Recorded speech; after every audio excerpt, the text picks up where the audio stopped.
भाभी हो तो ऐसी। मेरी शादी को 1 साल हो गया था। मेरे सास ससुर और मेरी 4 नंद हैं।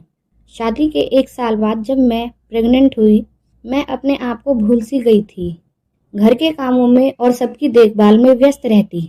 बात तब की है जब मेरी पहली डिलीवरी के 1 महीने बाद ही मैं अपने मायके गई थी।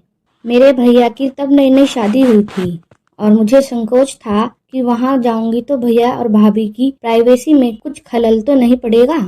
वहां जाकर मुझे पता चला मेरी भाभी तो व्यवहार की बहुत ही स्वीट है। जब भी मैं अपने बच्चे को फीड कराती तो मुझे बहुत प्यास लगती। पानी की बोतल पास होती पर वो खत्म हो जाती। मुझे किसी से मांगना अच्छा नहीं लगता, पर मेरी भाभी हमेशा कभी पानी कभी शरबत बनाकर देती रहती। मेरे मना करने के बाद भी वो नहीं मानती थी और हमेशा कहती, दीदी मुझे ये करने दीजिए, मैं जानती हूँ इस समय कितनी कमजोरी रहती है। फिर कुछ दिन बाद मेरे पति मुझे लेने आने वाले थे। मैं बच्चे के हजारों काम में थकी हुई थी तो सिंपल गाउन पहनकर बैठी हुई थी। मेरी भाभी मेरे पास आई और बोली, दीदी आज जीजा जी आ रहे हैं, चलिए आपको तैयार कर दूं।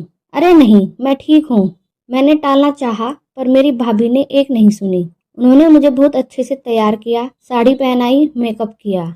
आईने में खुद को देखकर मुझे विश्वास नहीं हो रहा था, ये मैं ही हूँ। मेरे पति भी बहुत खुश थे। दरअसल पहले प्रेगनेंसी, फिर डिलीवरी और घर में सास ससुर सबके होते हुए जिम्मेदारी तले मैं सब कुछ भूल ही बैठी थी। पर मेरी भाभी ने मुझे सब कुछ सिखाया।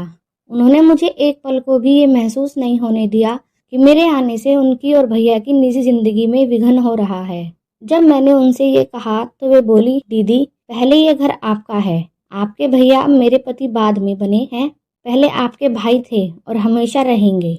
और ये मुझे उन्होंने ही कहा है कि मेरी बहन को ये घर कभी पराया नहीं लगना चाहिए। यही सीख मुझे मेरी माँ ने दी थी, जो मैं अपने ससुराल में अपनी 4 नंदों के साथ निभाती चली आ रही हूँ। वो सब मुझसे काफ़ी बड़ी हैं, पर उनसे मैंने बहुत कुछ सीखा है। खाना बनाने में, रिश्तों को निभाने में और अन्य बातें। हम सब हर फंक्शन में सगी बहनों की तरह रहते हैं। मैं भाग्यशाली हूँ कि मुझे भाभी भी अच्छी मिली और नंदे भी।